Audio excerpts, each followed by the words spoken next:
So I quit my job to become a game developer Hello there. without any prior knowledge. Everyone advises against this, but was it really this stupid? Hello and welcome. My name is Ilya, and I'm currently working on a 2D Metroidvania game named Onchu. In this video I will talk about my personal background, how I got into game development, and how I ended up with the game choice I'm working on right now. First, like I said, my name is Ilya, I'm 28 years old. I worked prior as a civil engineer until I quit my job to try game development. More about this later. Prior to my game dev journey, I had very basic to zero programming knowledge, zero digital art skills, zero music creation knowledge, zero game development or design knowledge. But I came with a lot of ideas and creativity, and most important, with a lot of motivation to learn everything. This is when I started to look into a game engine and game development during my free time. I quickly realized that watching a couple tutorials and game dev videos on the weekend sporadically was not bringing me any closer to creating my game, and that's when I made a big decision. I quit my job. I mean, all the game dev YouTubers told me to, right? Even if this was maybe not the wisest decision financially, I saved up enough money beforehand to have my living costs covered for about a year. This is also the time limit I gave myself to make this work and release something, or at least get more funding for my game. Also, I was not scared to find another job regarding my profession.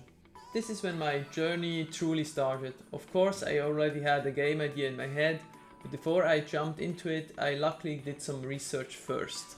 My first idea was to create a 2D sidescroller online MMORPG game like Maplestory. I played the game maybe around 15 years ago, but was not happy on a lot of things they have done since then. They made the game way too easy and filled it up with a bunch of nonsense at the same time. What also bothered me a lot was that the game was pay to win. This is why I thought I'm gonna create my own version with a certain difficulty, rewarding the good gamers, and maybe even add cryptocurrency NFTs on top of it. With those crypto NFTs, I was hoping to give the player real ownership of the items and the ability to sell them for real money. While this does not remove the pay to win aspect, it at least rewards the grinding people as well. With just starting my game development journey, I clearly wanted too much. First, regarding the crypto NFT idea, while this made a lot of sense for me in my head, and I also loved the concept of the movie Ready Player One, I tried to read into it and checked out a couple of discords. And let me tell you, the outcome was not that great. I won't go into full detail on how this experience went, because I could fill up a whole video on itself. My verdict ended up being that NFTs were not quite ready to be added in my game, the technology was not easy to apply yet, and there were too many uncertainties for a beginner developer like me. Also, there are a lot of scams, Ponzi schemes, risk of getting hacked, and many other dangers involved. So I decided to focus on my game first, the 2D MMORPG game like Maplestory.